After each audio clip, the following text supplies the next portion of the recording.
Good evening, everybody. It is my pleasure tonight to welcome my good friend and fellow Atlanta citizen, Melvin Jones. Melvin, great to have you on here. Good to be here. Great. And for those of you who don't know Melvin, this guy's done a lot of stuff. I'm just going to name a few people he's played with. The Anointed Pace Sisters, Nicole Schlesinger, Missy Elliott, the Penthouse Players, which was the Monique Show house band. You could have seen him on BT when were doing the Soul Train Awards. Played with Ray Charles, Aretha Franklin, Gladys Knight, Clark Terry, Terrence Blanchard, Freddie Cole. It goes on and on and on. And so there's a lot to get to. So Melvin is you're kind of one of those guys that like everybody knows you're great, and then you keep reading what have you done, and you go, when did you do that? When did you Man, do that? Because you started so young. Can you tell us about your beginnings in Memphis? That's where you were born in Memphis, and mhm. you grew up in Memphis. Talk about that a little bit and music and how that early Oh happened for yeah. you. Well, I guess like most musicians from my generation, I grew up playing in church. That was really my first exposure to music. I grew up singing before playing, or at Mhm. least I thought I was singing. And at some point, after advancing on the recorder, remember this instrument, kind of like a flute. After advancing so far on that instrument, I figured by the time I get to middle school, I should probably switch to a different instrument for band. And I was placed on tuba by the band director at the time.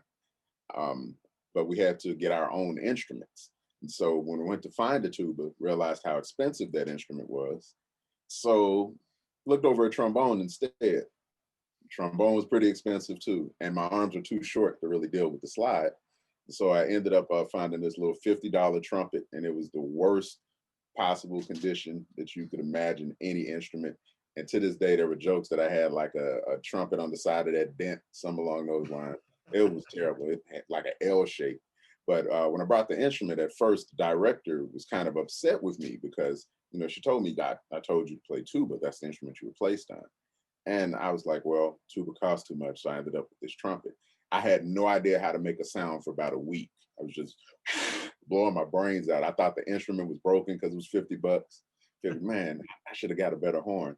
And then finally, the band director told me, oh, yeah, you buzz, you like a bee. And after that first note, that was all she wrote. I was playing it every day I possibly could. I know I got on my mother's nerves, so I appreciate her patience. Um, I ended up, at her suggestion, kind of sitting in the pulpit at our church in Memphis at Olivet. And at the time, we're actually friends now, and I doubt he remembers this. But at the time, Kirk Whalum was one of the musicians that would be in and out because his father was the pastor of the church. So Kirk was the person who gave me my very first theory lesson as it applies to playing improvisation or jazz itself. I doubt he remembers this, and I was in the sixth or seventh grade when he did this. But my experience for what the instrument should sound like was based on what I was hearing Kirk do on saxophone. And so, it was kind of an impossible dream at the time. I was definitely not that technically proficient. And I Yeah. was nowhere near as soulful as this cat, but I just knew that's what I wanted to sound like at some point. By the time I got to high school, I developed pretty well on the instrument, but I got to Kirby High School around the same time as my band director, Kim Haas. And she brought in a staff of individuals with her that were all just phenomenal educators, just world-class teachers that really took their time with each and every student. And in the course of those 4 years, that program grew with every single person in the program. I think it was maybe 40 kids in the band that first year. And by the time I graduated, it was 111, 120, something like that. So the band program grew, won awards around the country. This is where the story gets interesting. And during my senior year in high school, I guess I would have considered myself to be pretty good on the instrument. Had done all the all-state bands, had finally gotten the equipment choices together. And the show that year was a jazz show, a jazz-oriented show, and I was the featured soloist, like 4 or 5 different solos on the field. Um, and at the time, everything went so well. The band won so many awards. I won trophies, soloist based trophies, that I had scholarship offers out the wazoo. I had like 5 or 6 of them. and I hadn't really considered college that much. So I thought, yeah, I should give it a shot. I bombed all 6 auditions to the Really? point to where they changed their minds about even giving me these scholarships. Like, well, we'll call you, or is the horn broken, or is something wrong with the third valve? It was terrible. I was a bad auditioner. To this day, I don't think I'm a great auditioner. And so when all of that went through, I figured, well, college may not be for me. I think I'm gonna give up on this dream and work in FedEx, Yeah. go to get a warehouse job together. And lo and behold, my mother left a college, one of those college. It's a book, so it's hard to remember what books are these days in general. Right. But it was a college catalog, and when I looked at it, it opened right to the middle, and the first college on the page was Morehouse. And I thought to myself, that is a cool name. And that's what made me apply to the college. That was it. I just thought it was a cool name. I didn't know a thing about the school. I was a dumb kid. I didn't have too much idea of the knowledge. When I told my mother, she was super excited, shared the information with everybody else. I didn't know why she was so excited. I was like, oh, it's just another audition. And but the audition turned out that was the one that went well, and well enough for them to award me a full scholarship. And that's how I ended up in Atlanta. And that was the first time in the college's history that they awarded a full scholarship to a music student. No kidding. So yeah, it was a little bit of pressure. The director there, his name was Tim Turner, now Dr. Tim Turner, Mhm. also a trumpet player, also ironically from Memphis. So when he gave this particular award, he put a lot of personal attention into my development on the instrument, on the things that I wanted to do. Was he your So trumpet much. teacher? Yeah, he was my trumpet teacher at the time, and he was an excellent trumpet player. And through him was it was a wealth of connections to the jazz community, because he had a kind of a storied career himself. So the artist would come through, and he started a jazz festival at Morehouse. And through him, that's how I ended up, meeting Clark Terry and hanging out with him for a bit, and Antonio Hart and John Faddis. At the time, Mulgrew Miller, he brought him through when he was alive. James Williams. I mean, the list was crazy, man. Yeah. And so it really, I don't know. I didn't really pick the path that I ended up on, because my time in Memphis, most of the things that I was doing were based on drawing. I was an artist, Hmm. and I actually was making a good living drawing portraits while I was in high school. And they would bring me a picture of themselves, and picture of someone else, and, oh, can you put me together in a picture with a puppy or something like that? Yeah. And I was able to do it, and I was, I thought that would be my route, and so I got into comic books as well. And I figured, hey, I like comic books, I like drawing. I started drawing comic books, and that was going to be my career. I went full steam with it. I met my favorite artist, Jim Lee, back then, and there was kind of an offer on the table if I were willing to move out to like San Jose or San Diego or something to start inking. And when the words were brought up, it's like, nah, you're not going to make any money doing that. You should go into architecture. So that's what I did. Is that So what you did at Morehouse? that was my plan when I went to Morehouse on this full music scholarship, mind you. I thought I would go there and go into computer aided drafting and design to make my way towards a career dealing with architecture. But at the time, and I think even now, it was what they call a dual degree program, in which you have to take courses at one of the neighboring institutions. Georgia Tech Yeah. was particular for that program. So the chairman at the time, late Dr. Calvin Grimes, he was kind of an old school, strict, you know, solid, straight ahead type of person. So when I went to his office and told him my intentions and told him what I needed to do, and I needed signatures to cross register for courses, he basically looked at my file, looked at me over his glasses, closed my file, and said, "You have a music scholarship. You are a music major. You have a nice day." That was the end of the conversation. Wow. Yeah. Anybody that knows him would know that that's any day of any given week. That would be the response. So did you get a performance degree there or education degree there? I can't remember. Did you do that? It was a general music degree with an emphasis in performance. Okay. Okay. So at the time, while playing with all of these artists that came into town, I that was the idea, is that maybe I can do that one day. So Yeah. everything I did there, I consider myself preparing myself for that career. But my teacher, with wisdom well beyond my years, made sure to kind of expose me to the modern rep, or to, I guess, standard trumpet literature in general. Yeah. I had no interest in Haydn, Hummel, whoever Maurice Andre was. I didn't care. But Yeah. he made it a point to keep that in my face.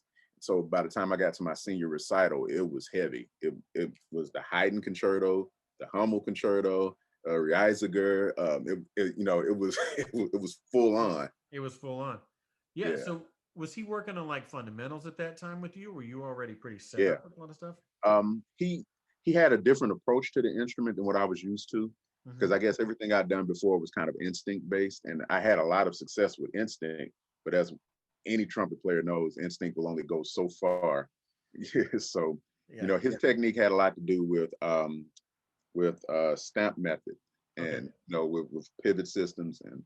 so trying to integrate that and still dealing with mouthpiece changes, trying to find my way with that. I ended up on this pea shooter of a mouthpiece by my senior year for the sake of marching band, like one of the Marcinkiewicz, Yeah. a Yeah. little Yeah. shallow. I I didn't realize that my sound was different down low. I just realized that it was a lot easier to play up high, and that's all I Yeah. cared about. So yeah, his teaching though really did set a really strong foundation for me in terms of being more versatile on the instrument. Yeah. Because at the time I was in the jazz ensemble, concert band, marching band. We had our own ensemble on the side, a Latin jazz group named Rio Negro. So I had a lot of playing opportunities and a lot of exposure to know that it's not one road that'll get you there. Well, and while you were a student too, there was Hmm. a small thing that happened to you with a record date with TLC. Can you Yeah. can you kind of tell me how did that happen? Yeah, that was insane. This was it had to be like October or September in the middle of marching band season. Hmm. So back in those days, rehearsal would go well into the midnight hours. And after one of those long marching band rehearsals, we came back into the band room, and the director called myself and two other individuals into his office and told me, guys, just got a call, need some horn players for a recording session. It's going to be over at Dallas Austin Productions, and it's for TLC. So again, dumb kid, I thought honestly that TLC was the Learning Channel. So when he told me about it, I wasn't super hype about it. I didn't even bother to go take a shower. We just hopped in my car, straight off the marching band field, still wearing our whites, black, sweaty, discolored, white shirts out the wild, kind of yellowish. Yeah, Yeah. we had that going on to the studio. So there was kind of no respect for what was about to happen at the time. And when I arrived, the first person after they let us in and signed us into the studio, first person we met was Dallas Austin. At the time, I didn't know who he was. I wouldn't have been able to tell him apart from anyone else because that's not what I paid attention to. I Right. paid attention to the music videos. I had no idea who was behind the artist. So Dallas Austin, I'm thinking was just another, studio person to work the buttons and all of the dials. And the next person I met was Chili. And I didn't realize this was Chili because she looked much different in person than she did in music videos. So Hmm. again, dumb kid, I flirted.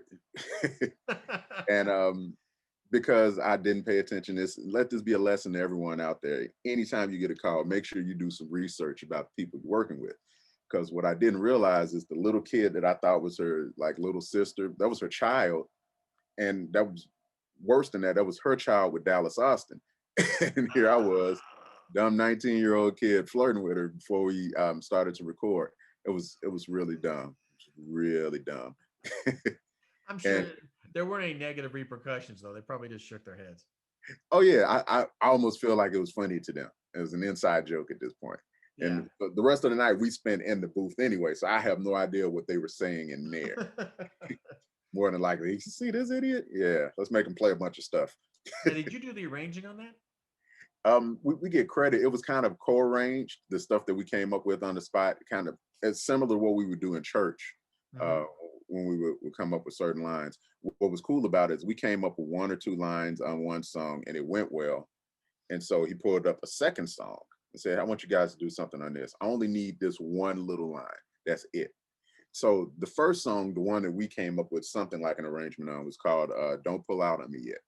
Mhm. And I know the title is kind of provocative, but I think it meant more like "Don't leave a relationship." Right, right. Yeah. But Yeah.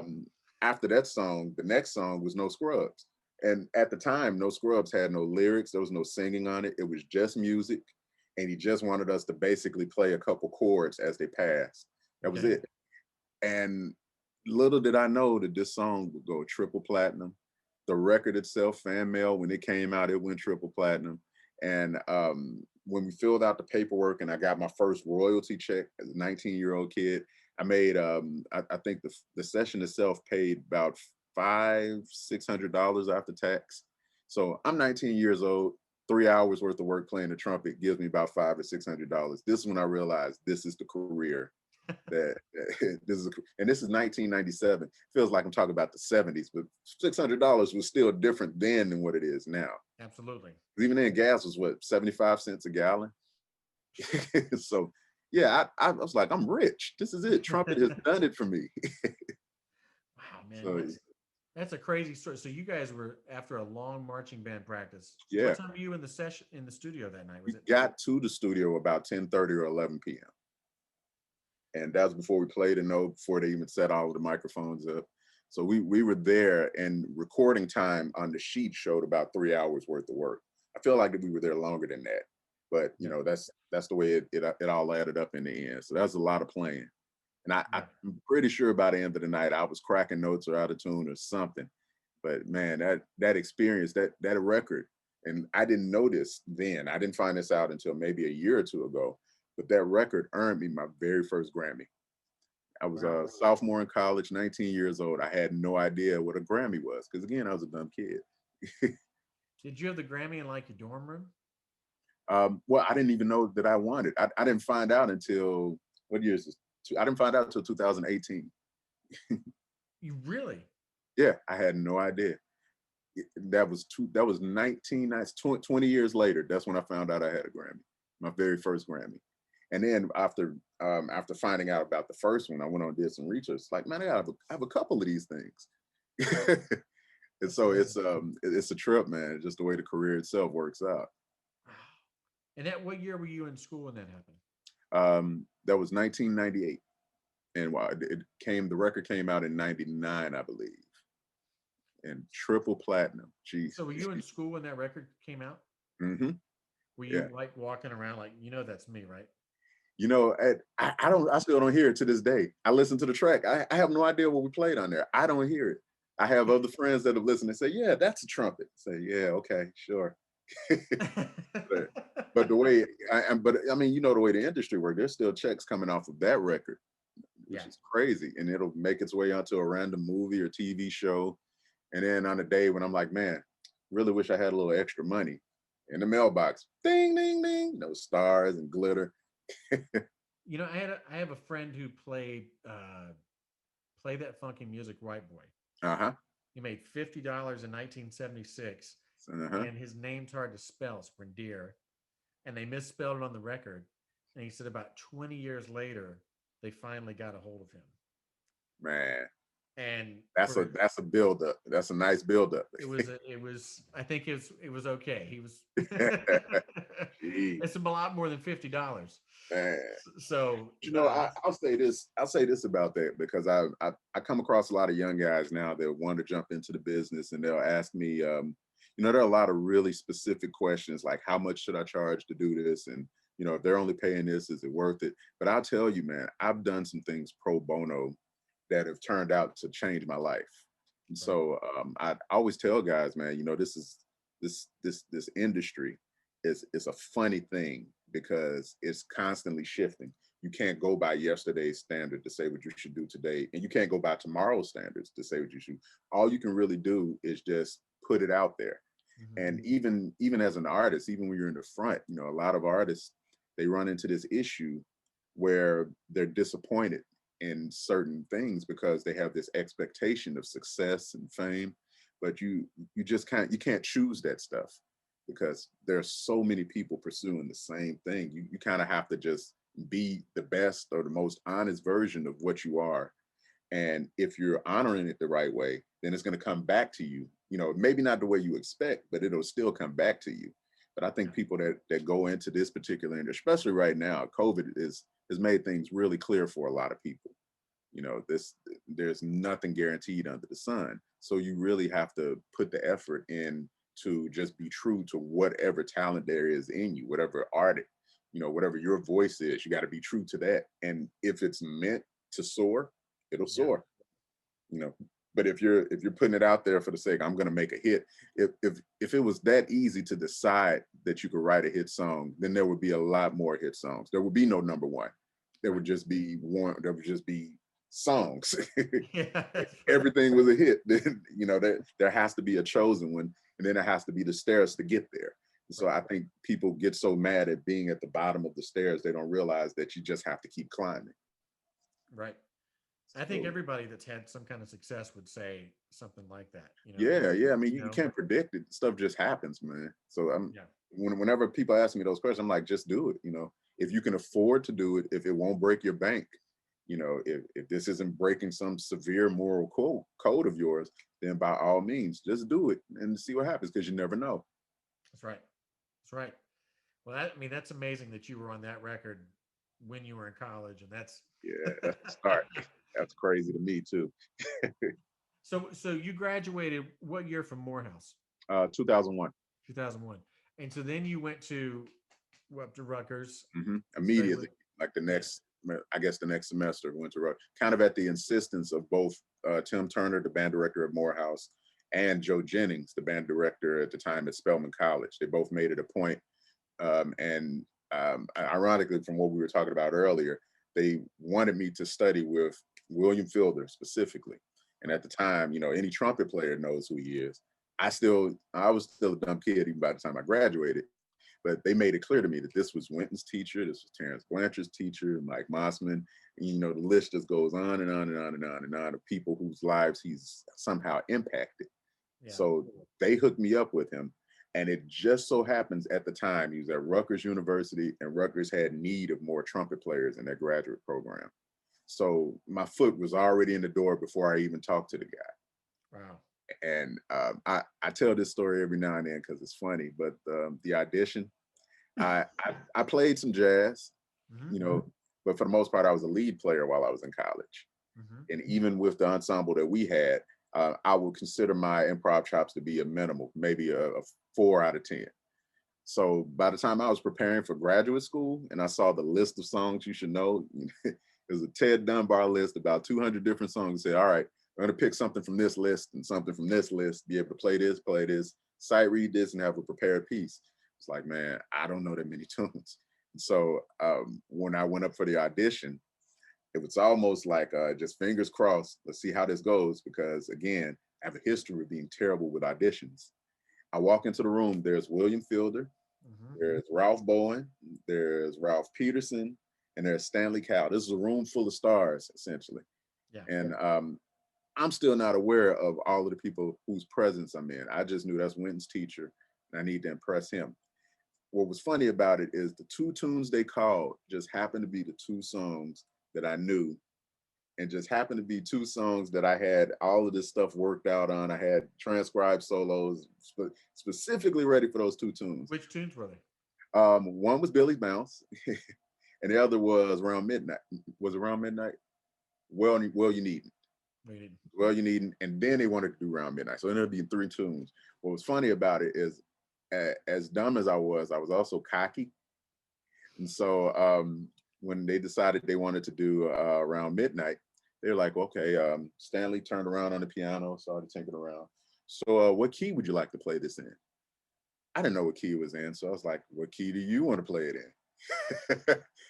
And he happened to pick, he's like, all right, good. I think they thought I knew it in 12 keys, but they played it in the original key. Lucky for me that the first note happened to work out. You had a 1 in And 12 shot. I had a 1 and 200 shot. So that just happened to work out. And the next tune came up, Well You Need, and anyone that's played the tune understands there's so many different versions of all of these tunes. And so again, he turned around and asked the question. So do you do the Miles Bridge or do you want to do the Herbie Bridge, or the Monk Bridge? I was like, whichever one y'all want. So, I didn't know there was a difference. It was terrible, man. But again, I lucked out. They happened to pick the one thing that I knew. We played that. It was successful. It was great. Was it the And Miles Bridge? it was the Miles Bridge. Yeah. And it just so happened when all was said and done that it put me in the running for a full ride there to Rutgers for their graduate program. Wow. Unbeknownst to me, I had zero of the knowledge you should have in order to be a full scholar at Rutgers University at the time. Fortunately, my competition ended up being one of my roommates, Sean Jones, this other trumpet player. Yeah. That was the other person. It was a toss up between him and me. Sean apparently had a much more stellar audition than me. So he had the full ride, and which gave him the responsibility of having to play in all of the ensembles there. I lucked out and ended up with it was a very generous assistantship, but that allowed me the ability to attend the school. It was upon the theory entrance exam that they realized, man, this guy doesn't really know half of the things that we thought he knew when he got here. So my first year in graduate school was spent playing catch up. But my luck there, and this is another thing that's great about community, was that I ended up hanging out with Sean. There was another trumpet player there at the time named Lee Hogan's, fantastic player. Was with Prince and with Jay-Z and Diddy and all. His list goes on and on and on. So Lee, the combination of Lee and Sean and their expertise was really kind of my guiding light for what I should be trying to do. So Yeah. for the most part, I spent my entire first year learning from Professor Fielder from Prov how to play the trumpet and learning from my roommates how to play jazz and putting the two together. By the time we got to my second year, I had a semblance of what a student should be in my seat. So, I think it's important for like the students and everybody that's studying the music to really pay attention to your peers, to really, understand that that's your training ground. As teachers, we understand about 30% of your learning happens at school, and pretty much the rest happens at home. That's you opening the book or you watching a movie or even crib notes, whatever your particular, Yeah. you know, whatever your version of learning is. That's where it happens. So, Can you I think it's can you really important. talk about those two separate things? Because let's talk about the trumpet aspect of it first. Okay. So Yeah. what was talk about Fielder and I mean Fielder was a student of Mr. Chikowitz and Yeah. so Yeah, you know and to hear Prof talk about it, man, it's even more interesting because he ended up in the Chicago Civic Orchestra mhm, around the time that Herseth was the principal trumpeter. mhm, Chikowitz was there. I think Fritz Reiner was conductor one of those years. And at the time when he first went there, he was trying to take lessons with Herseth, mhm, and that's who he studied with. And Herseth, in order to keep him in the orchestra, signed him up for lessons with Chikowitz. And he and Chikowitz became great friends. mhm. But all of his concepts were based upon both more Herseth's teaching, Yeah. and it seems like he and Chikowitz kind of branched off to do a lot of the same stuff in two different ways. In fact, Chikowitz published that book with the flow studies. Those were the exact same exercises that Prof worked with us for. He had his own version that was copywritten, of course, but on his version, the approach was different than the way Chikowitz is teaching it. And Yeah. so he was really a heavy focus on air more than anything else. And the things that he did to Like these instruct. books, for example. Exactly. That is the book. That is the book. The very first page of volume one, that was our torture for the entire time in graduate school. That one exercise, and this story, it tickles people all the time. It feels like torture for me in hindsight. But for the entire first year of study with Prof, none of us got past playing a concert F in the staff. Nobody. His entire point for the entire year of study, every single lesson, every single week. And he had this really high pitched voice. He was legally blind in one eye and couldn't see that well out of the other. And so he would sit back in his chair. All right, young man, let me hear you play. Let me hear your attacks. So, two, no, put the trumpet up. Time to go take me to the grocery store. And that would happen literally like every other week to all three of us though. And because we were living together eventually, we would come home from our lessons, we'd chill around on the couch and look around at each other. So did you get past concert F? No. No, Wow. still on concert F. But the thing that was amazing about that is there was a perfection that he was looking for to Yeah. build everything else off of. But if you couldn't get this one attack right, you couldn't get this one note right, it's the essential idea that if you can't start right, then you're not going to finish right. Right. So I understood it. And the flow studies themselves, man, he with his attack, he did this breathing exercise. And I think you were there when did the clinic at Kennesaw that kind of Yeah. involved that exercise. I mean, we'd be in there getting lightheaded every single day, just trying to get to play, anything. And it would always wind up being this one note. And so as far as the lessons themselves, he taught a really valuable lesson just in not accepting anything better, anything worse than your best. Right. But in between lessons, that's where again the teaching would happen because he was impaired with visually, we would have to take him everywhere. Those were the moments when he would give us the most information. He gave us the 7 basic principles that all trumpet playing should be based on, and all of his teaching involved that. And it was something meant to springboard you into finding your way to play the horn the best way possible. But for me, I still didn't have it all together. He took my pea shooter Marcinkiewicz mouthpiece away from me, gave me a 1.5 C. Thing was like playing a trombone mouthpiece for me at first. And he took my raggedy horn and said, "All right, it's time for you to get a real horn. You need to get a box, man. You need to get a box strat."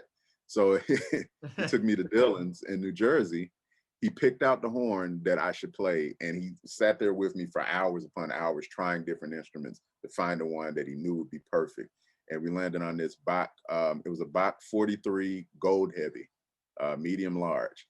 Thing takes some work. It takes some work to play it. Yeah. Yeah. Yeah. Once I got used to it, once I really got it, it kind of changed the way I approached the instrument in general, and it made more sense of everything he demanded of us in terms of how you would breathe, how you would attack. That horn is, it's made for you to have to work that way. Right. So, What were the 7 principles he was talking about? oh man, the first principle is the brass instrument should not be treated. It should not be treated as a percussive instrument, but more as a stringed instrument. And so everything was about how you move your wind across your lips is the similarity to how you move a bow across strings, you know. Yeah. And another one is your tongue should be neutral, should never be too involved.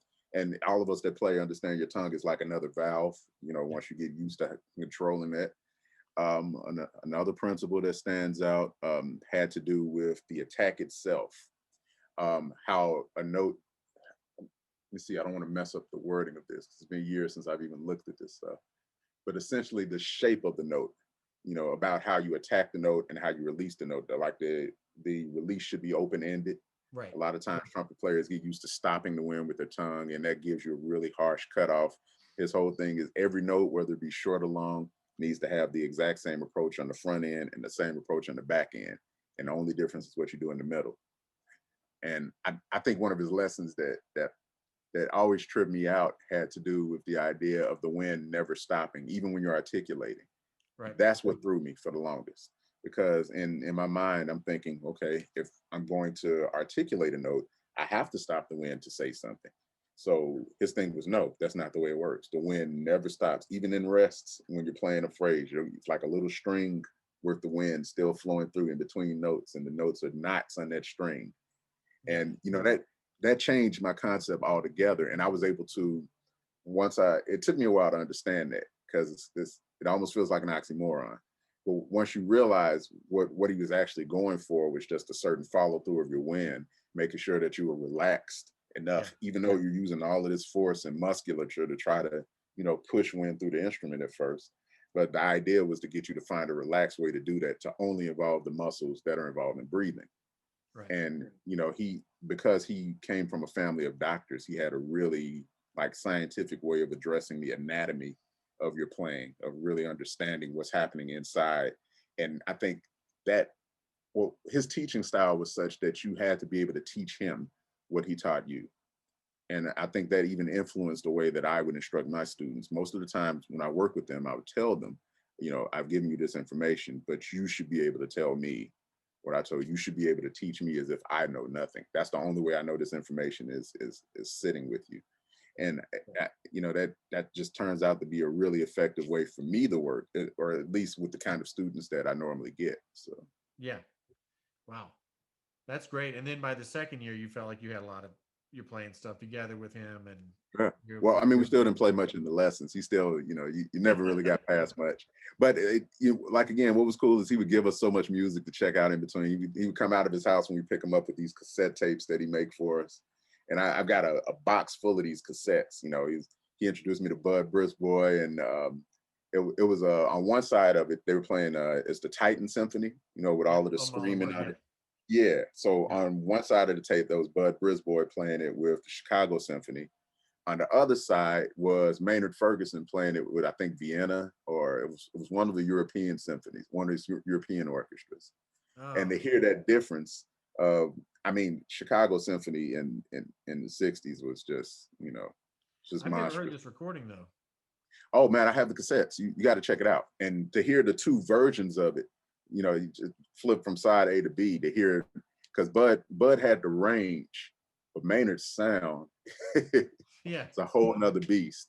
And playing all of those A's and B's and eventually up to a D towards the end, it was insane, man. But again, to hear that difference, you have like Bud's sound over the Chicago Symphony, just tower of brass.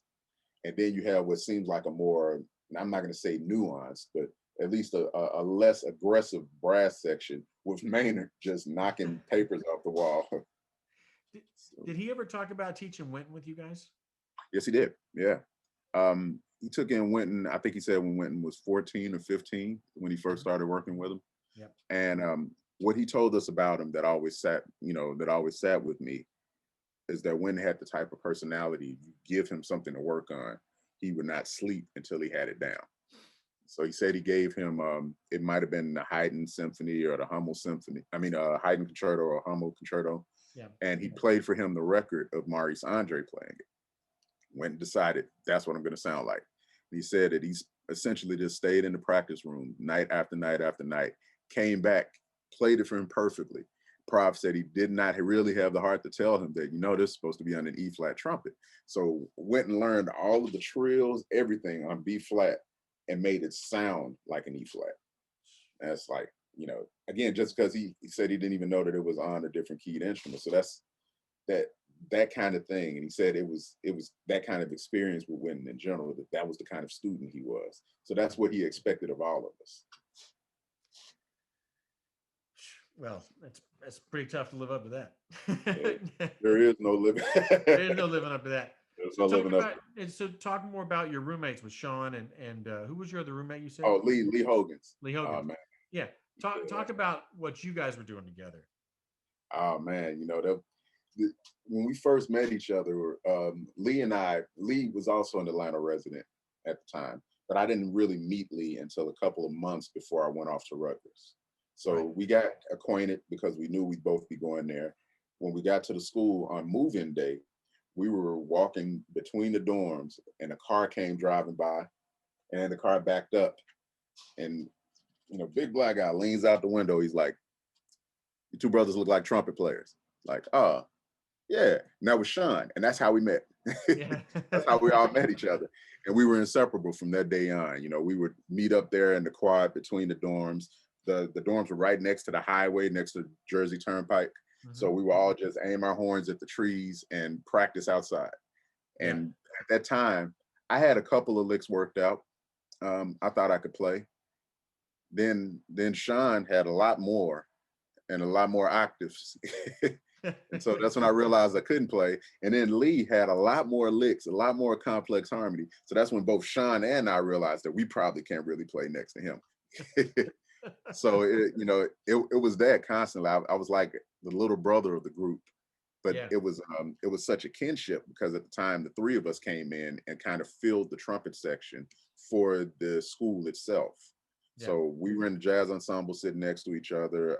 Every now and then we would sub for each other in the wind ensemble or the concert band, or every now and then sitting in orchestra rehearsals. But in between, man, it was the shed. That's all it was. It was a constant shed. It was a constant. Have you heard this recording? You Yeah, I was know, gonna I ask, like, you guys must have done a lot of group listening together if you're all living Oh, it together. was a lot. It was a lot. And Sean had tubs of CDs. This Right. when CDs were a thing, but he had tubs and tubs of CDs. Lee had tubs and tubs and tubs of CDs. I had a couple cassette tapes and a Dizzy Gillespie compact disc, and so like I said, between them and the recordings Prof would give us every now and then, it really just enhanced everything. It was such a fertile like musical environment just being around those cats. Yeah. The second year is when we all moved in together, and then our place just became that was the hang for Rutgers essentially. Everybody wanted to come by and hang, wanted to party. We were always there practicing on the couches, and they would make fun of me because my practice routine involved sitting in front of the TV and playing. And generally, whatever show tune would come on, I would try to pick up on it and play it. That was the only way I could practice was with the TV on. And so for them, that was a joke. But whatever. I developed my ear. Yeah, you develop beer that way. What about Right. so what CDs came out of the cases more than others with you guys? Oh man, it was a really wide range because I would say most of those listening sessions was really them turning me on Yeah, to lesser known recordings of the artists that we all knew. gotcha. So a lot of stuff that's re-released and well known now at the time wasn't. So when we come with this unknown Woody Shaw, live at a university CD, it's like, oh, this is killing. Or it would be Freddie Hubbard. Black Angel was a CD that took me out because I had no idea. Like Freddie was known for his fast fingers. I just had no idea of how lightning fast his fingers really were until that particular record. And even with Clifford, there was some lesser known recordings, live at the Beehive sessions. And I naturally gravitated more towards Clifford than anyone else. And I guess when it makes more sense when you deal with the lineage of trumpet to see how many other styles kind of emerged from him. Right. No Clifford taught Lee, and that branched off in a certain way. And when you listen to Freddie, you're listening to a bunch of stuff that Clifford did that he kind of got from Fats Navarro. And so I kind of naturally dug Clifford more than all of the others. Yeah. And it was there's a spot, I think it might still be there, the Princeton Record Exchange down at Princeton University. You go to this spot and it's like a gym of rare recordings and records, CDs and cassette tapes. You go in there, pay like a nickel, and you walk off with this rare, like, Chicago Symphony Fritz Reiner single press Yeah. album. Yeah. So I went there and found this one CD that was Clifford Brown and Eric Dolphy, and it blew my mind. Yeah, I still got it on the shelf now because I haven't seen it, haven't really seen it in too many places. But to hear that kind of exchange of ideas, Yeah. because they were completely, completely this. But to hear Eric Dolphy playing his tunes and to hear Clifford Brown playing playing Eric Dolphy's tunes, that was insane, man. So were you transcribing a lot, or were you mostly learning licks by ear? How were you guys working with that? It was weird because transcriptions, like, if you were going to do transcriptions, the idea, even at Rutgers, was to do them by ear. So Right. learn the stuff by ear so you can really get inside of what the artist was doing. But before I got there, I had some time with Clark Terry, and Clark said some really amazing stuff to me when I was in college. He said there's the 3/8 of playing, to where you imitate, assimilate, and then innovate.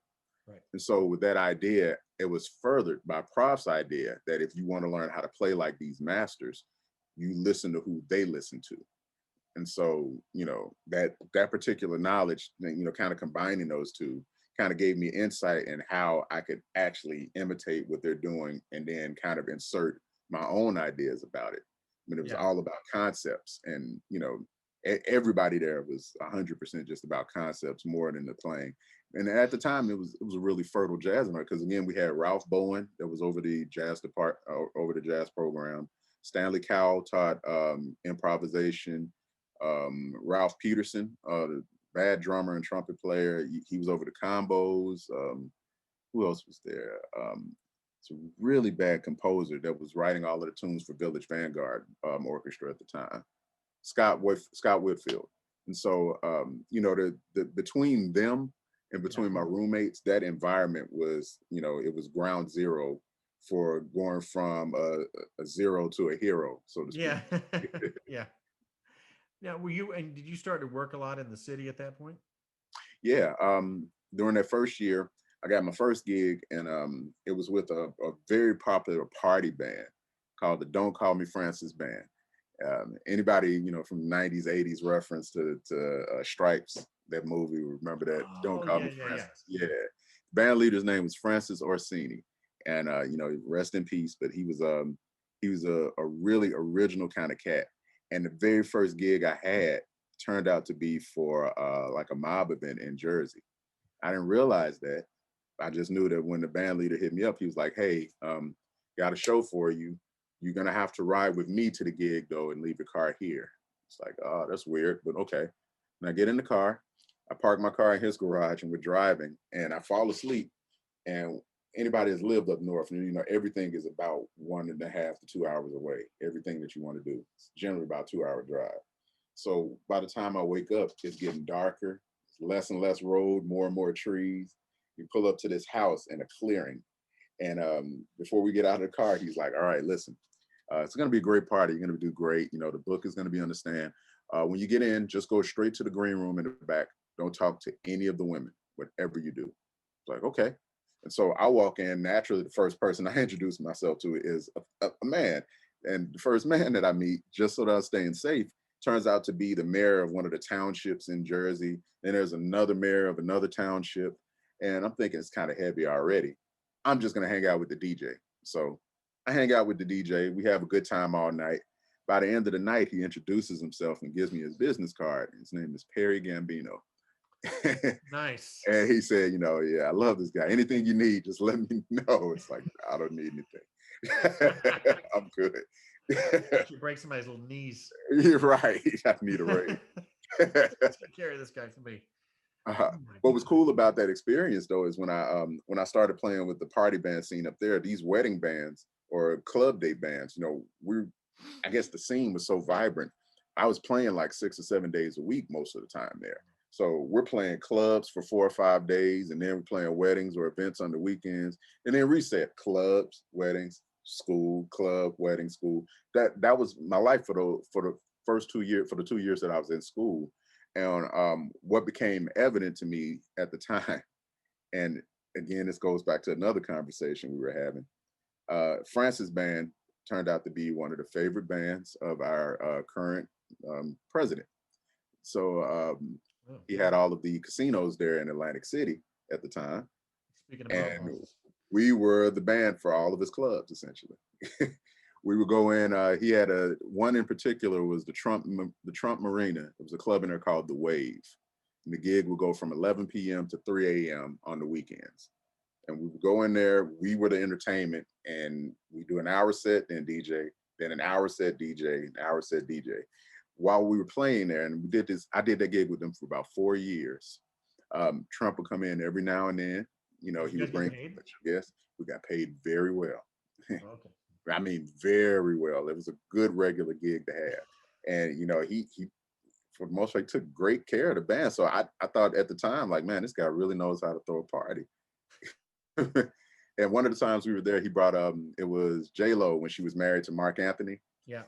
We were back in our dressing room before the gig, and a knock comes on the door, and it's him with J-Lo and Mark Anthony. They come in, introduce themselves, said, "Yeah, she really like to sing a song with you guys if possible. She had this hit out at the time, Let's Get Loud." And Mark Anthony had another hit, I think, called Smooth.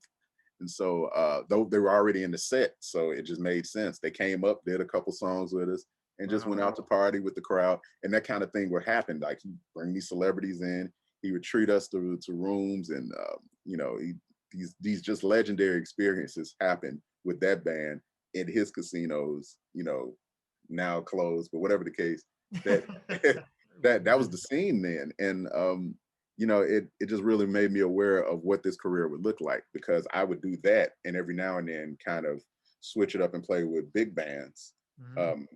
And I wouldn't get that many calls for smaller group stuff because I wasn't really on the scene like that. I was making so much money doing this party band thing. I figured that was it for me. I would still share it with my roommates, but for the most part, I was more concerned about the paycheck than I was about the music that was being played to make that check.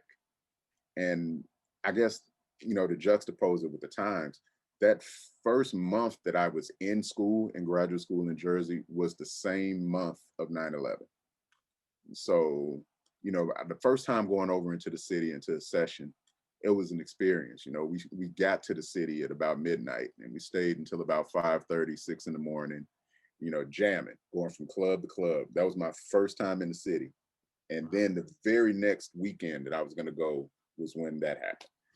And so everything kind of changed from then. The entire experience of going over to the city it was different for about 2.5 or 3 years. Yeah. Yeah. And by the time I started taking that kind of work and going back over into the city, you know, everybody was rude again. You know, it was back to, you know, it kind of flipped back around. But it was a really interesting, it was a really interesting and sad time to be there. I didn't have that kind of connection to the city as local people did. And I'd only just seen, you know, the towers, you know, a week before that happened. And I was supposed to be down there that night when all of that went down. And it's just, you know, it was a different idea to go over to the city during those years. But by the time I got cool again with the idea of doing it and headed over there, you know, everything was back there. It was kind of a curfew with the clubs by this time. But Yeah. what was crazy is you would go in these jazz clubs like St. Nick's Pub, you know, it's legendary sessions. Patience Higgins running that session. You go in, you play all night. They'd have soul food over there on the side of the stage. There's no telling how long those greens were sitting there, but if they're there, they're gonna get eaten. So, you know, here you are at 4 or 5 in the morning eating some, you know, weird greens out of a tin plate, and then going up on stage and playing. It was that kind of experience all around the city then. Now So I know you'd mentioned Clark Terry. Did you see Clark much when you were during that time? Um, actually, my roommate Lee was one of the people that would take Clark around every now and then. Would take him to some of his doctor's appointments. So I didn't see him anymore after I actually moved up there. But before I went up there, I got a chance to spend an entire day with him when he came to Morehouse. And Right. I had to take him around. He said, you know, can you give me my juice? I thought, you want cranberry juice or no dry sack? It's whiskey. Like, oh, juice. Yeah. So, man, So man, how long did you stay up in the Northeast until before you between school and coming back you to know, New it York? wasn't long. I was there from 2001 to 2004. So Okay. what was funny about it though is that in that time period that I was there, I ended up coming in contact, and this happened to me in Atlanta as well. I ended up just meeting and working with a lot of the people who at the time they were just coming up or just stepping onto the scene. Now they're the guys, you know, they're all the guys now. And so any other time that I end up in New York, people that I'm with or I travel with, when I decide I want to hit up my old friends and hang out, and we go to these spots, we go by Lincoln Center and go to anybody else from the outside looking in, it looks like I must have really done some serious damage back in the day in New York. It's like, man, why does everybody know this cat? But it's like, no, it just happened that way. We're the same age group. You know, we were hanging out in sessions and stuff back then when they were looking for a gig. They got the gig now though. So, Right. you know, and that's kind of what happened to me here in Atlanta before I went up to Jersey. All of the guys that were on the scene, you know, we had Yin Yang Cafe back then, Martini Room, a couple other sessions, Churchill Grounds when it was just the one side, you know, and I think the first year I was in Atlanta was the year Churchill Grounds opened. It was in 1997. And so I'll at that time there had to be like 7 or 8 different jazz clubs in Atlanta. There was so many places to play. And when you go around from club to club, each club would have a bunch of people there playing. Like the scene was really heavy when I was in school. And that's where I met a bulk of the people that are still involved in my career today. Yeah. Because again, we all together, we're all coming up together, we were figuring it out together and hanging out. By the time I came back from grad school, they were already very well established. They'd already started their touring careers. And so a lot of the opportunities, I just kind of, I just had to not suck. You know, it just happened that way. Just if you're not terrible and you're not weird to hang out with, you got a gig for you. Okay. That's good. That's and there's a lot of truth to that too. Yeah. I mean, just in general, you just don't be the kitten calendar guy, and I think you can go pretty far. I mean, I don't want to knock kitten calendars, just in case anybody out there that's your thing. It's just a metaphor. so, and I'm sure you and Sean still keep in touch a lot. Oh yeah, Lee we're and, all we're Ryan. best friends. Yeah. We were in each other's weddings, and you know, We have chat. The beauty of chat groups and texts. Yeah. Yeah. So we still joke as if we're still living together. All right. Well, if he's listening, he needs to come in here. Oh, I'm sure that's yeah. Don't So ask him about me. I don't need any of my business in the street. oh, I'll keep it. I'll keep it. Yeah, that'll be really quiet. so so let's talk a little bit more about playing right now, and then we'll get back Yeah. into some other things you've done. So Okay. what? So right now, what is your trumpet day like? What is your practice routine like? Pretty much non-existent now because most of the days, I'm a father as Yeah. well as a teacher as well as like a seriously working musician. So most of my practice time comes in warming up for the stuff I have to record. Yeah. Yeah. And every now and then I'll probably throw something in to kind of throw a Charlier exercise or something to kind of prepare myself to whatever it is I'm going to record. But a lot of these sessions now they're so demanding because it's not like the traditional settings. In traditional sessions, it's you and an entire group of people. Everyone's playing their part. It's mostly simultaneous. So the Yeah. work can get done in an hour, and cover an entire song. But now, with the way this works, it's mostly just me on some of these sessions. And on some sessions, it's only me playing every single part.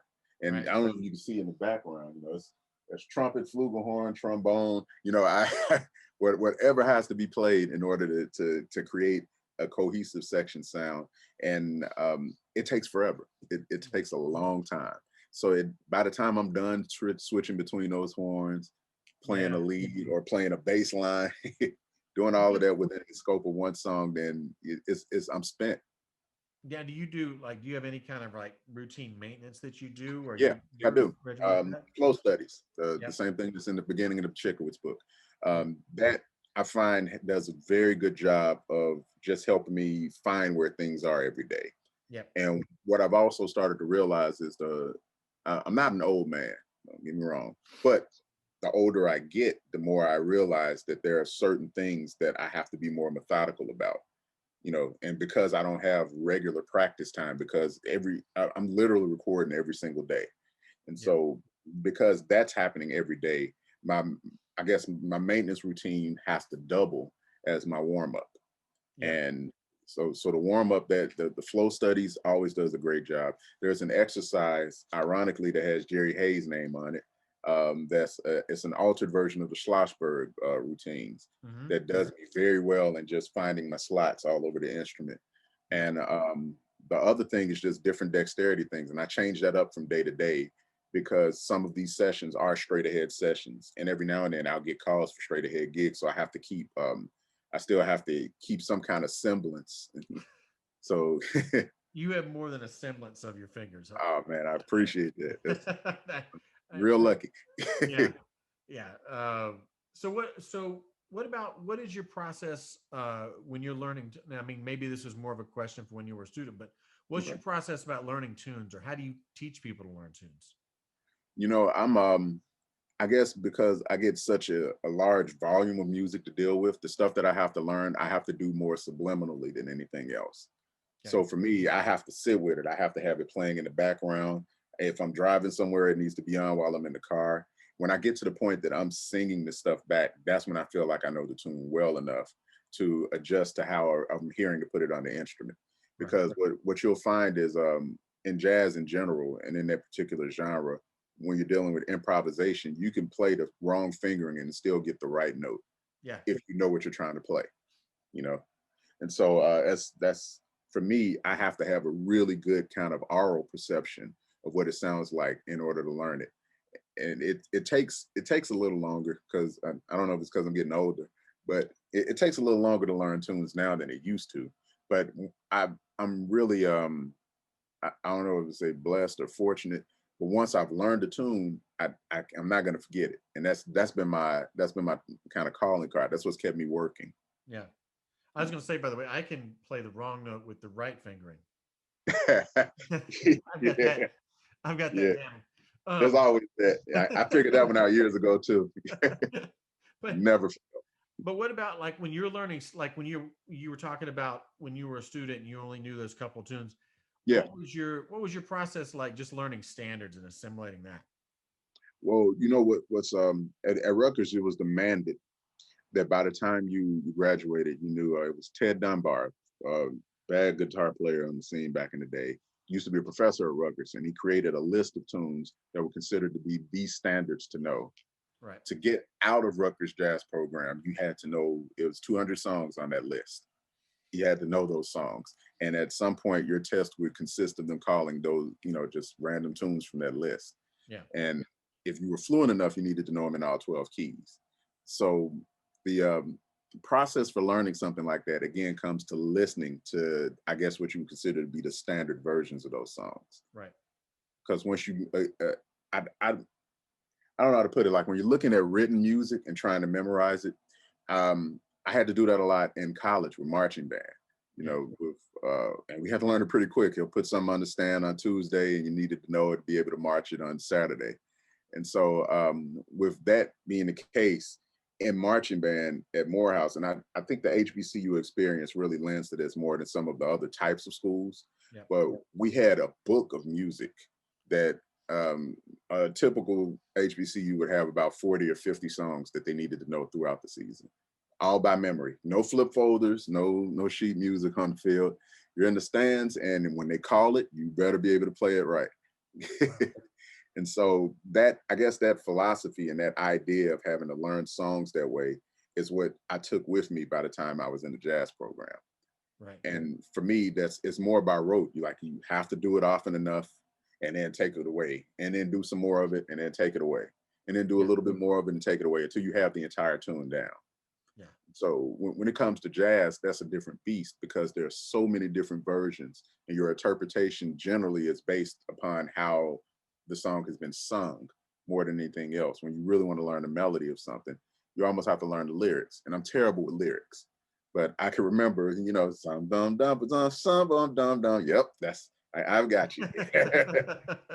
So I think again the idea of learning this music is developing a good oral perception.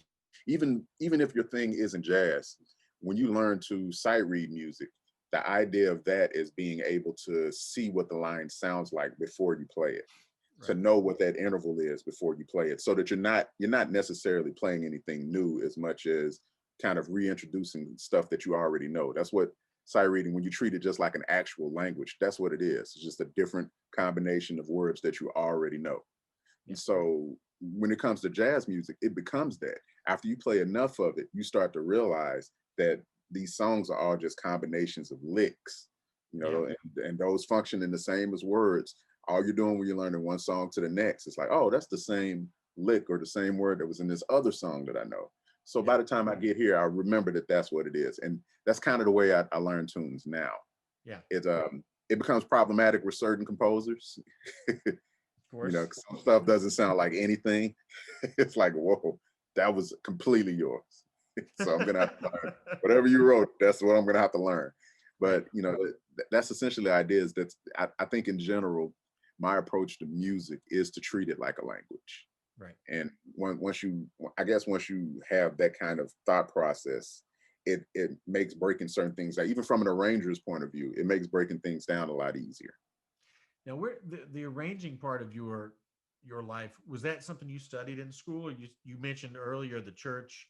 Hmm. We talked about the TLC thing. Where did that come into No, play? I would say, I'll credit the church with any idea of what I have of arranging, because in most of the traditional churches that I grew up in, those old Baptist churches in Memphis, if you're in the band, there's nothing written for you to play.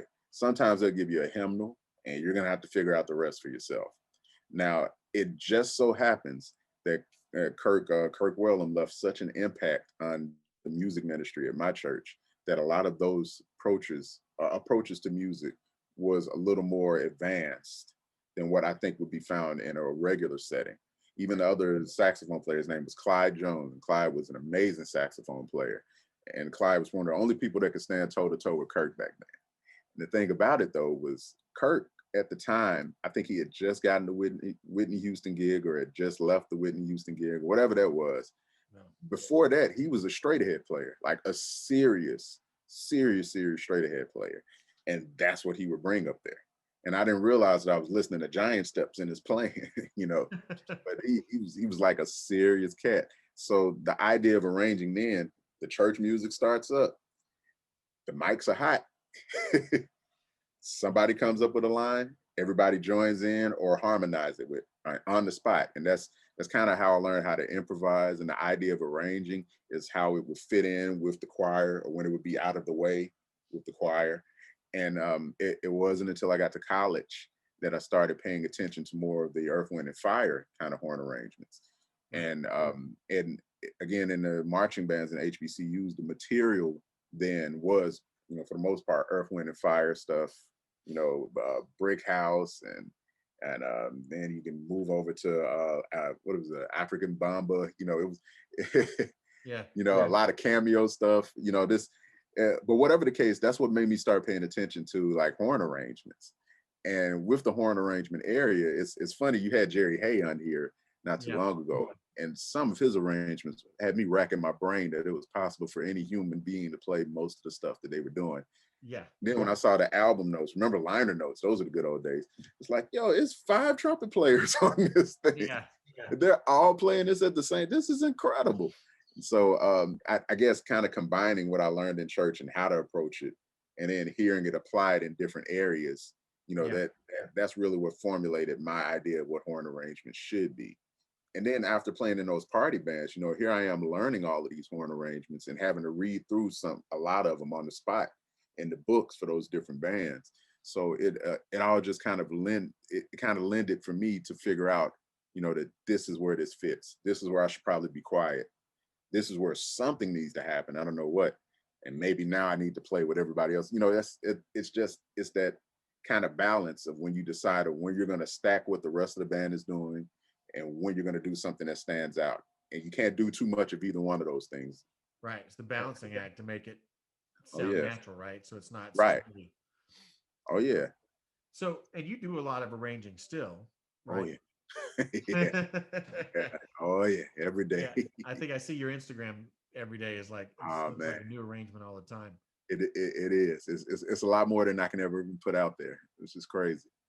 Now, so then you moved back to Atlanta and you were teaching at Morehouse, your alma mater, when you were 24, right? Now you're still Now, teaching. Are you still teaching there now?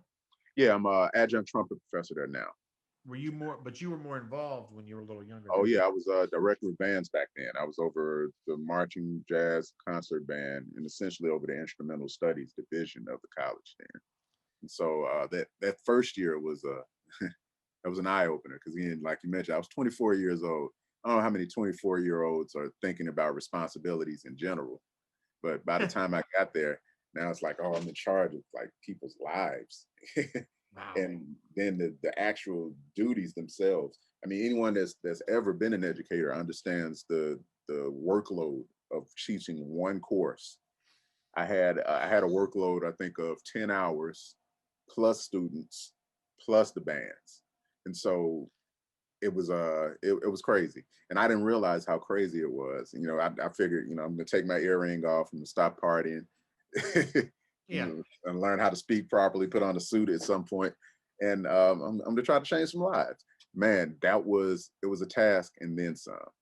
And when you really realize the complexities of like instruction, what really goes into it, you know, anybody that tells me they want to be a teacher, my first word of advice is to be serious about it, Yeah. because you know it's going to demand a lot. Like even a small role will demand an additional 5 or 6 hours a day of what your actual class time is. And Yeah. so when you start combining that with multiple classes, multiple applied students, and the marching band, you know, that's I, I say this all the time too. I didn't actually prepare for too much of anything that I've had to do as much as figure it out on the job. So by the time I took the position at Morehouse, I thought that the correct strategy would be to do what I can and surround myself with people that can do the things I can't do. You know, just to be realistic about it. Yeah. And the first year I went 24, I was thinking I'm going to do this for 1 year. It was an interim position. I was just filling in until they found a more permanent director. By the end of the year, the results were, you know, they were desired results, so much so that they wanted me to come back and wanted me to do this more. And so when I came back and took the position officially as the band director, that's when I got a lot more serious about learning how to do the things that I've been outsourcing around, to other individuals that were involved with the program. So I learned how to write drill, had to learn how to deal with percussion music, had to learn how to play saxophone just in case. Oh man. I had to do all the things that I should have been doing in school. But what was cool about doing it there is I kind of liken it to Duke Ellington's approach as a director to really write things for the people you have in front of you. Right. And so the band program itself would change from year to year to year to year. Kids would go, some would stay, new ones would come, new ones would go, then some new ones would come. And, it would change over so much that what worked last year would not necessarily work this year. So I had to find that happy medium to decide, okay, these are the basics. And this is really when I learned how to arrange. Because at this point, it's like, well, this is the range that works for this instrument if this person is playing. But if this person is playing, then this needs to be written here. This is when I really learned what it was really about then. Yeah. It's no one size fits all for anything that we do musically. That's true. And even from a drill point of view, it's like, well, this is how many kids you have this year. So, these are the shows that you should probably, this is how many people are on the field. We do a couple more things now. So, it got really interesting. And it's funny because I see one of the people on here was also in the band. So I've seen him laugh and chuckle every now and then with his amens. But whatever the case is, there's an understanding though that while it's a job, while it is teaching, while it is kind of putting a show on the field, there were qualities that need to exist in order for those kind of units to work. Because by the time I was leaving, by the time I was in my last year of that position, it was 150 kids, I believe, total that were part of that band program. How long did you do that job? About 6 years. Yeah. While I was still playing, mind you, I still had a career going on the side. So, but in that time, you start to realize there's certain qualities that have to exist. And so that's when the job becomes a lot more than a job.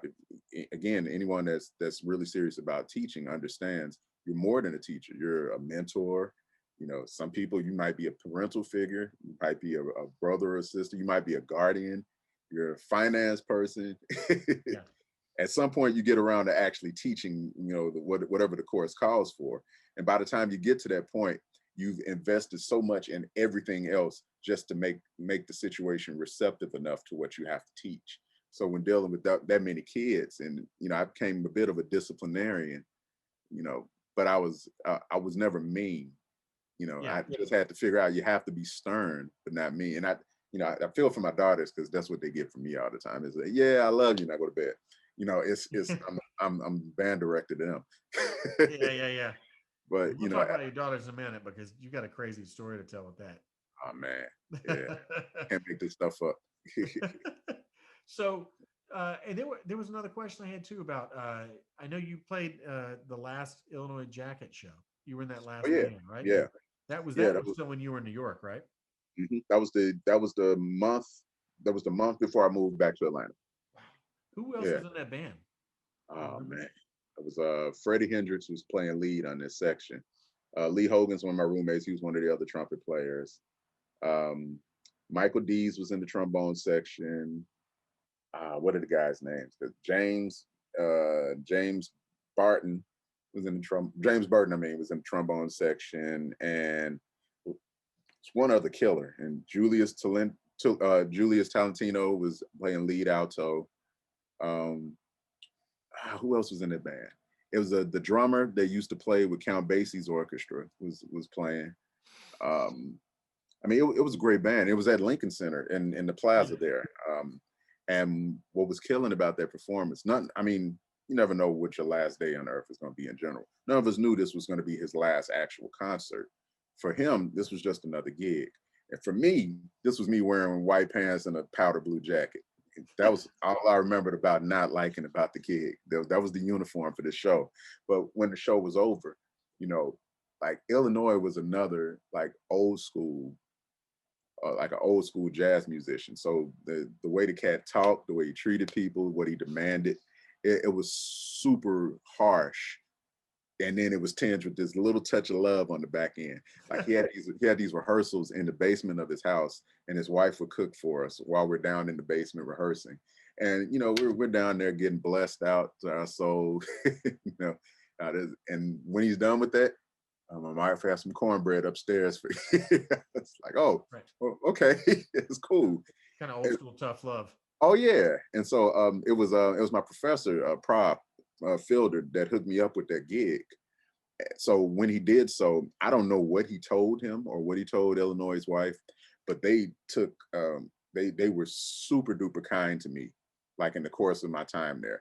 And it was such a weird thing to see them be so nice to me, and then him cuss this other guy out, and then come right back with this really loving, open arms kind of voice from me. It was a really weird experience. But after he passed, after that concert and this historic event, it just happened to be caught on recording. What's funny about the recording is when you go back and listen to it, you can hear him cussing us out in between the songs. And it was mostly the rhythm section that was catching it. You know, he was really rough on them. And, Was it like Buddy Rich bus tape cursing out, or like, you know? it was, except it was on stage and kind of on the mic. Because he wasn't like super mobile. He was on stage on a stool like for the whole show. So anything he had to say to us, if you're within earshot, you would hear it. And some of it made it onto the microphone. And you're here in the middle of the song, fucking up my music, you fucking up.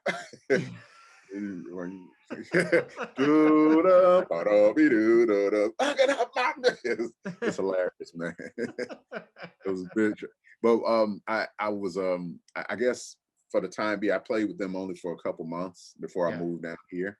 Yeah. And his wife, you know, God rest her soul too, she was one of the kindest people you could imagine. So after he passed, the first year that I took the position at Morehouse, I called her and asked if we could use some of his arrangements and do a tribute to him, because around that time was when he just passed. So she sent me his arrangements, his handwritten manuscript. You know, some of it was a little hard to read, but it was all of his handwritten stuff, as well as I think she came to town for the concert, and she wrote this beautiful letter and addressed it to the whole band, thanking everybody for it. It was it's just one of those magical things. I think I still got I have the note framed in my closet here. So it's you know, it's just that funny juxtaposition though between the cats' personalities when it comes to the art as opposed to who they are. Even Prof was that way. Yeah. You know, it was the same cuss out, get it right. No, it's not right. You're gonna play this one note for a year and a half. And then when we're done, do you need any groceries? You know, I'm going in to buy some. Yeah. Right. Right. There was something about that generation that was, yeah. I Yeah. mean, I've experienced Well, that too, you know. I think what's cool about that though is that relates to the industry now, because you find that people are just not the same from stage to real life. You know, you have to be something on stage. Whatever that is that's got you on stage and is keeping on you on stage, that's what you have to be. And then you find the second they step off, completely different people. Right. It could be good or bad. Yeah, it goes both ways. Kidding calendars. But yeah. Ex- but now you had a strong idea about like how important he was when you were in that band for a little bit of time, though, right? At that point. Proper Illinois. Well, Illinois. Yeah. He had a way. He had a way of approaching how the big band should interpret things that I kind of use today. You know, even the way in those rehearsals, the way he would rehearse the band. Of course, he had this band full of monsters, you know, so everybody was at the top of their game. So whatever he could ask for them, whatever he would ask from them, he would get it. But when you realize where he's coming from with his ask, you know, this cat did a solo when he was 19 that was so popular, so monumental, that he played that exact same solo on that exact same song until his dying day. Yeah. So that says something. You know, when he speaks, maybe you should listen. And the things that he would say were more along the lines of how you're speaking through the music. You Right. know, and that's even just okay. If we take it for its technical term, you know, if everyone in the wind section of a jazz band is saying the same thing, then they're going to swing the same way. You know, Right. if everybody's saying like bebop, bebop, bebop, bebop, then everybody's going to play bebop, bebop, bebop, bebop. If somebody's saying doo wop, then somebody doo bop and bebop, they're never going to swing cohesively. It's never going to sound like a band. Right. So just little basic things like that I would pick up from him that applied to that applied to small combo, that even applies to a lot of this section arranging stuff. And most of the time when you hear it, and I'll take Jerry Hay as an example because it's one of my heroes, Jerry Hay. And when you listen to his arrangements, though, he did his arrangements similar to how you would arrange for a big band. And that's what made them so amazing. There's division, there's separation, there's somebody does this while the other person supports it with this. And then we all back off. And then somebody comes in, introduces, now we're all talking together. His arrangements and pretty much everything I've ever heard that had his name stamped on it had those kind of contours or that kind of mountainous flow where you have the tops of the hills and the lowest of the valleys. Yeah. And I think that's what sets arrangements apart in general. When I hear guys that is all this, that loses me. And when I hear guys where it's all kind of chill and all in the background, that kind of bores me sometimes. I'm like, it has to be, even if it's not necessarily in volume, but just in intensity, there has to be some kind of wave to it. Yeah.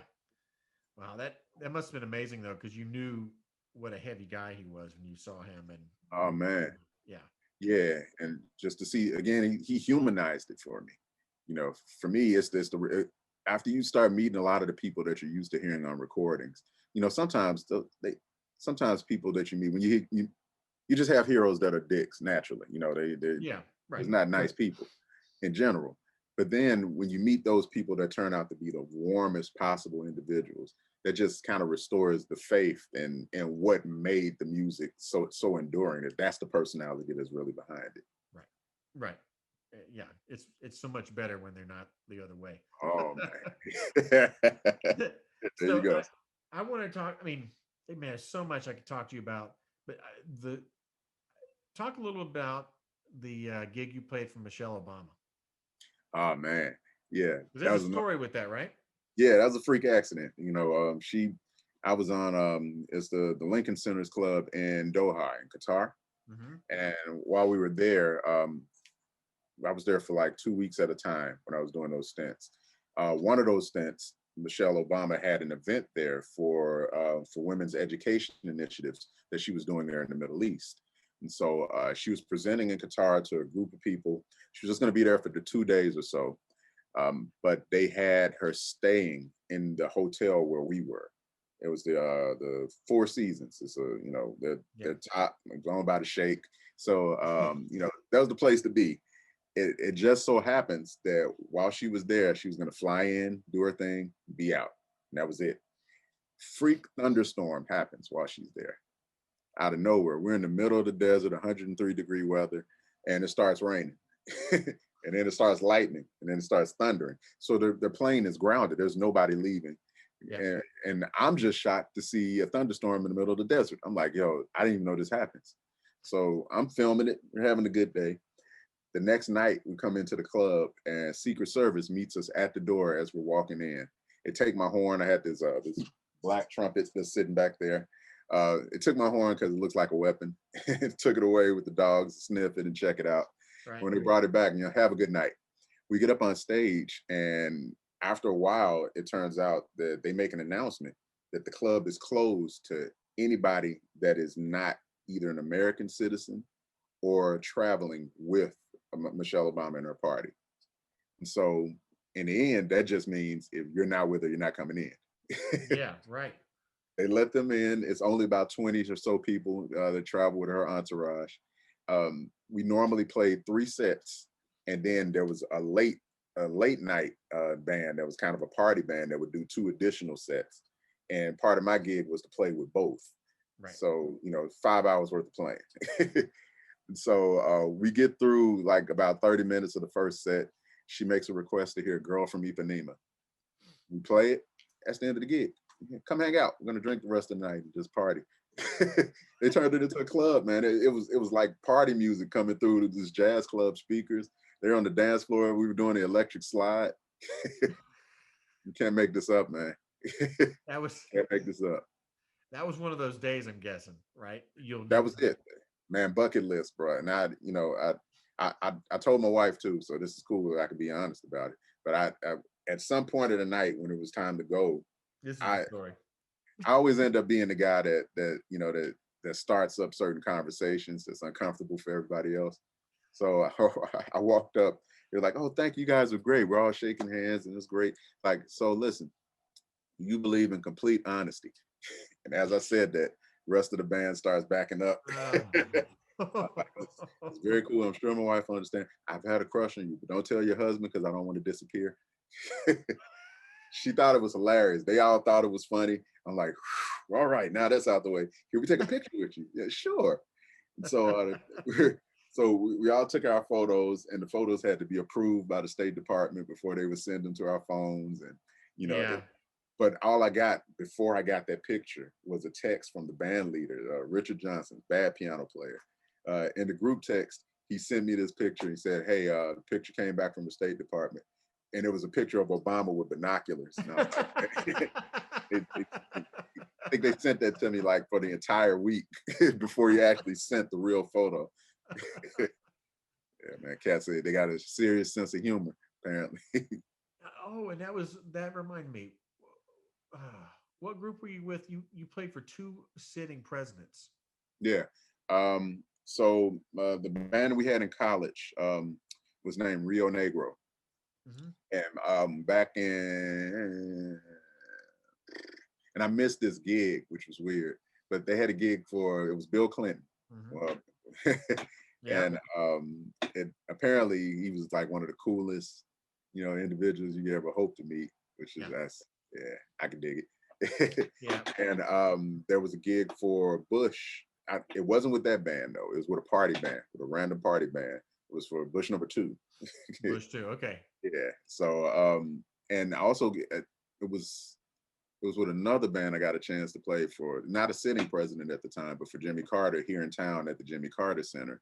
Yeah. And to meet him, just, I don't know, it's weird to come in contact with these larger than life people because it kind of numbs you to the experience after it's happened like so many times. And I think that's what makes it possible for me to function in those environments because Right. I've never been the kind of really star out in the first place. But now, at this point, I've literally met most of my heroes. I play with most of my heroes, friends with some of my heroes now, Yeah. and it is to the point now to where it becomes a different kind of stupid for me because I won't recognize new celebrities, and I'll be standing right next to them, and I'm the one that would say that thing that you probably shouldn't say. When you're around us, I'm that guy sometimes. So Well, speaking of celebrities, how did you and Tyler Perry hook up? How did that work out? well, again, and I mentioned this earlier. I was playing with a party band here in town called Simply Irresistible, and this was maybe 2008, 2007ish, somewhere in there. When the guy that leads that band, um, I kind of helped him found that, and I was one of the founding members of that band. And so when we first formed this group, we were practicing over at Morehouse Band Room for about a year because couldn't afford to rehearse anywhere else. Right. And for that entire year, imagine 365 days only having one gig, but still rehearsing weekly for pretty much an entire year. And so by the time their, I guess, bookings took off, the band was poised and ready. It was as polished as you could possibly be for what everybody else thought was their first show. The guy that led that band was also Tyler Perry's musical director. His name's Ronnie Garrett, phenomenal bass player, and he's another one that has like a storied career. He played with Miles back in the day, toured with Donald Byrd, ended up with Alex Bouillon, a bunch of I think George Benson. His career has been insane. Wow. And even from a producer's point of view, he's got the gold records and the plaques to line an entire room. But so it was the experiences of working with him in this band that paid nothing for an entire year that made me one of the people that he thought to call once he was back on the road with Tyler again. Yeah. And from there, man, I mean, I think the first show I did with them was 10 years ago, 10 or 11 years ago. But before I accepted that show, he'd asked me for 2 or 3 other shows to go on the road with them. But I was band director at Morehouse at the time. And so it's like, man, I can't abandon this responsibility. I love playing with you cats. Yeah. And so I turned it down like 2 or 3 times, and finally, when it came to the time for me to resign from Morehouse, when we got to that period, I remember this vividly, and I'd had the conversation with my wife at night. I was like, I think it's time for me to step away from the position. I'm going to start my letter of resignation. Mind you, she was pregnant with our first child. So the conversation was, yeah, I'm going to quit my full-time job with benefits and go be a musician full-time. Yeah. Okay, whatever makes you happy. That was her answer. Who says that? So Yeah, that was lucky. her response. Right. And so I started my letter. The next night, Ronnie called me again for another show. And that was all she wrote. And I was like, well, I guess this is the right choice then. Because before, when I wrote the letter, I had no idea what was next. The very next day, he walked me into a position that was like 4 times what I'd ever made in life. And I just walked into it, man. Literally. Again, I wasn't the kid and calendar guy, and I didn't suck. So Wow, and what and made. that tour just recently ended though, right? I mean, it hasn't Well, been. it's multiple. He was like Tyler would tour multiple shows, sometimes 2 a year, depending on what he was putting out there. Yeah. I did, I think at the last count, I did about 9 or 10 of those shows. Some of them I toured with, some of them I just did the recordings. Yeah. And even in between that, we were recording TV shows. I made 2 movie appearances. One movie seems to keep popping up like every year. Which is I Can Do Bad All by Myself.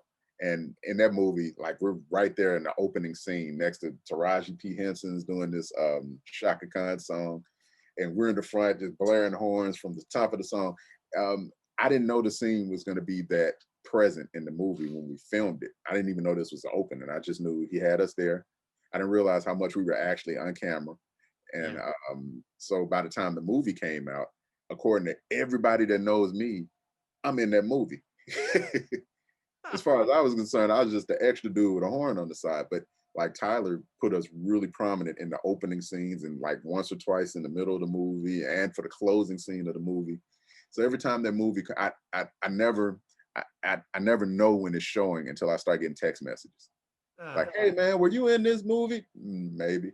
It's like, did well, you like I mean, there's some other stuff that's popped up. I mean, you've there's this national is it National Geographic is doing this Aretha Franklin thing, right? Yeah, that was, I don't know if I'm still on that, to be honest. We filmed one of the major scenes in the movie pre-COVID, Yeah. and then it was time for a reshoot. And it is I don't know why this stuff keeps happening to me. They ended up having to cancel a day of shooting because someone tested positive on one of the previous days for COVID. I wasn't there, but for whatever reason, the picture they found for the actual story was the one shot of me on set with Aretha in the background. I was like, yo, the one day I'm there, I'm the headline and somebody got COVID on set. I saw the picture of you like circled, like this is me. Yeah, this You is know? me. I'm not sick though. That's what I was trying to tell people. It's like, no, my mom saw it. Did you get tested again, babies? No, I promise. I wasn't there that day. And So, you've done so much stuff. I mean, like there's some Bachelorette stuff you've done, oh yeah, and man. and then in town you stay really busy because you have Good Times Brass Band. Oh yeah, those cats. So Yeah, if you can imagine just grabbing a bunch of your friends that tour all the time and pulling them together just to see what happens, because that's kind of what happens. Like we have a good buildup of repertoire there, but it's yeah. never performed the same way twice. So that's just an exciting group of cats. And it's always, I mean, this is obviously when COVID's not going down, but I Oh mean, yeah, it's yeah. always great to hear you with Joe Granson's big band, and Oh man, you yeah, know, miss those cats. Yeah. yeah. I mean, it's apparently everybody's had the flu in town, and I've gotten to play twice, so I'm always, uh, but Yeah, because that's where I met you, was on one of his gigs, right? right, Yeah. right. I think you were playing, which meant I was in the audience, but I, but yeah, if he ever calls, I'm like, man, is there a pandemic going on? But no, It's and, a shame, man. and I think another thing that people should know too is, and we're talking about your partner Mike Burton, who's a Yeah. fellow Hoosier like me, but when Congressman Lewis passed away, you guys were the Yeah. arrangers and perform the music for the tributes that were on CBS. Yeah, there's he's a really really like the music director of pretty much every major show, tour, TV program that you're seeing. This is this guy named Adam Blackstone, and Blackstone has his hands in so many different pots simultaneously that it's amazing to even be on the cat's radar. But when they put together that tribute, he asked us to add horns to it. And at the time, this is when everybody was still doing, the video of yourself playing, and they spliced it together. It looked like a Zoom call, essentially, with Yeah, music. yeah, Yeah. So when he did that, I think there was a bit of surprise at how fast the turnaround time was for how fast we could get it back. Because when you're dealing with horn section stuff, especially when you're doing it at a distance, that means you record your part, send it on. Somebody else records their part, send it on. So that's what the entire band is doing. To have to take a subsection of that band, aka the horn section, and have the guys do the same thing. Like, okay, I'm gonna record my part, now you record your part. The beauty of working like with Mike on this kind of thing is he's such a strong arranger and such a strong player himself that we could just split those duties.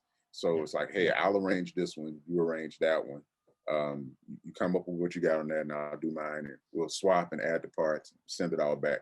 Literally within, we did a program recently where we had to record, I think it was 4 or 5 songs, and we got them all done in one day, through working with him. And again, you talk about playing multiple instruments, yeah, multiple stacks. If you mess up, starting it over again, it was that to be able to pull off that many songs in a day and have it all turn around, mixed, and sound like an actual section in a room. That's a rarity, and that's why I love working with that cat, because it makes it possible. right.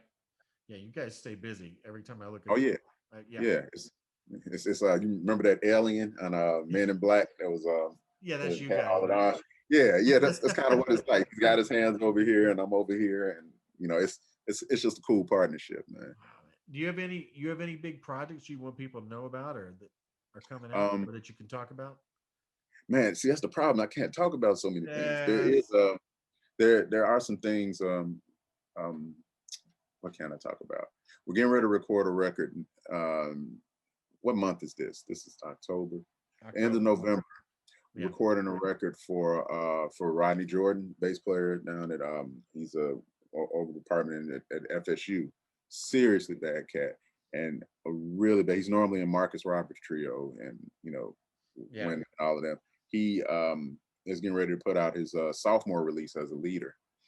So we just did a show, or a weekend of shows at the Jazz Corner in South Carolina. Yep. Extremely successful, super strong band. That could have been like a live record itself. And now he's getting ready to go back in the studio, and I'm excited about that, because for all of the things that I get a chance to do that kind of help me to support the family, there's always things that you feel are more your voice. I, all of these things, I love everything that I do, but for the most part, it all kind of lends to everyone else's, voice, to their particular ministry or whatever they're putting out there. I feel like opportunities like this provide me the chance to put out what I'm wanted to say, Right. and so I'm really excited about that. There's a man, I don't know if I could talk about half of this other stuff. There's a lot of records and a couple more TV shows and a, Okay, and a movie or two. and a movie or two. Great, Yeah. man. Well, you stay so busy, but I got one more question, Oh yeah, yeah. which is, you can just, I mean, you have a beautiful family, Oh man, beautiful thank wife, and you. then 3 beautiful daughters. But you got one daughter in particular that's got a little bit of fame coming her way. Can you talk Yeah, about that? she has an IMDb. It's crazy.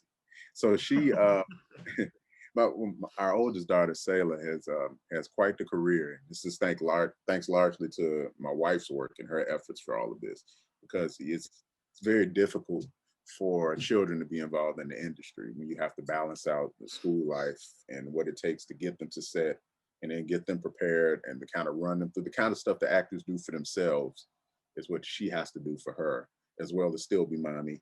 yeah, And when I'm on the road, that means that she's doing all of this for one and finding what can happen for the other two. right, right. So again, I have to make sure the credit goes where it's due. I have nothing to do with any of this. I just get to watch it in the end and say I know her. Yeah. But her first little break came when she had a major role in the movie Hidden Figures. Oh, I didn't realize she was in that. Yeah, she was the daughter of one of the main stars of Janelle Monáe playing Mary Jackson. Oh, She was the daughter of her. And what's funny about that is Janelle, before she blew up, before she became famous, she used to sing for the jazz ensemble at Morehouse. And they would bring her through all the time. And at the time, she was a student, I think at maybe Georgia Southern, and she was working as a maid or a janitor or something, cleaning something. And she would come over and sing with the jazz ensemble for events. And I'm pretty sure she did our concert that year as well. And I had the opportunity to work with her. And back then, she just wanted to know how to read chord changes more than anything else, and how to interpret certain jazz songs. So the song that I worked with her all the time on was "Smile" back then. yeah. That was one of my favorite tunes. And to hear her sing it back then, it was just amazing. So full circle moment. That was back 2000 whatever. Yeah. Here we are, and I get a text message from my wife about it. Said, yeah, she's going to be in this movie.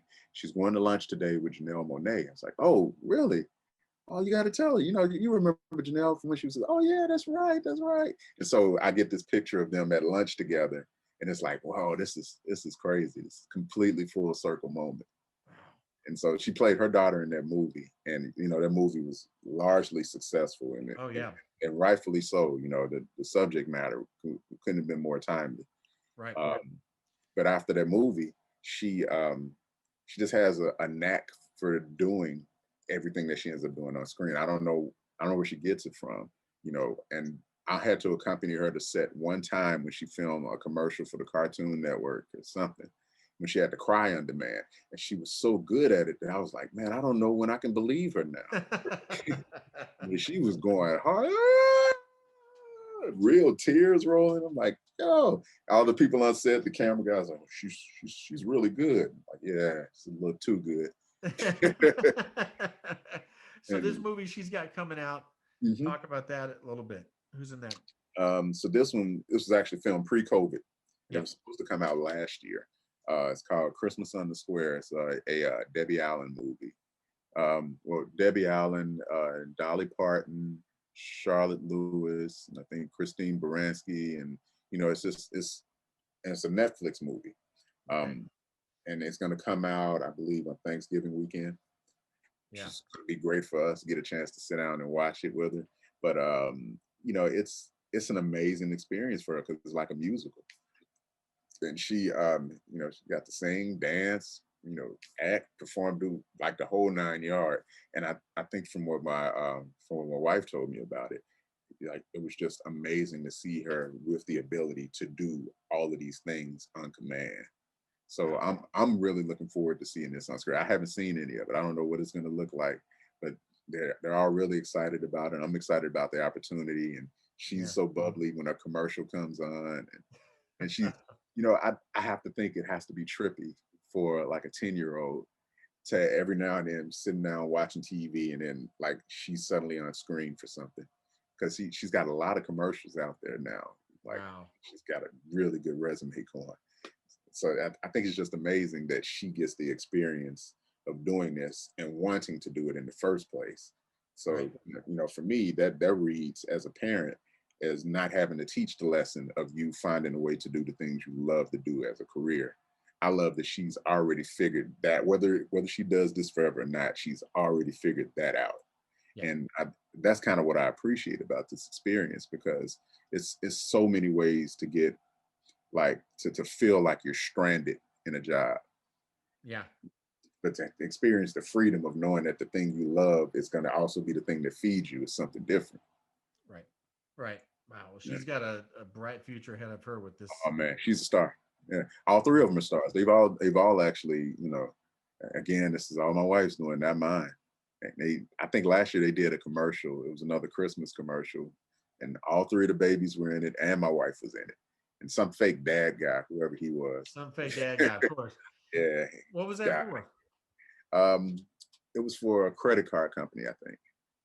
It was either Wow. credit card, or some kind of shopping thing, or maybe it was just a pay it forward kind of commercial. But It yeah, wasn't like your wife got like a new Lexus bought for her in the driveway or something like that. I don't need that to even be a. Don't get any ideas here. I think it was more about spending money, so I feel like it's yeah, More realistic. part of the life of real life. We all spend. I Well, Melvin, thank you, man, for doing this. I appreciate it. I'm appreciate it just, too. yeah, it was great to hear all this, and like, you know, you've done just so much stuff, and there's always more to come with you. So Oh it's just yeah, man. it's Good a pleasure. times. Good talking to you. But I'll Thanks just for cut having this. me. You bet. All right. I will.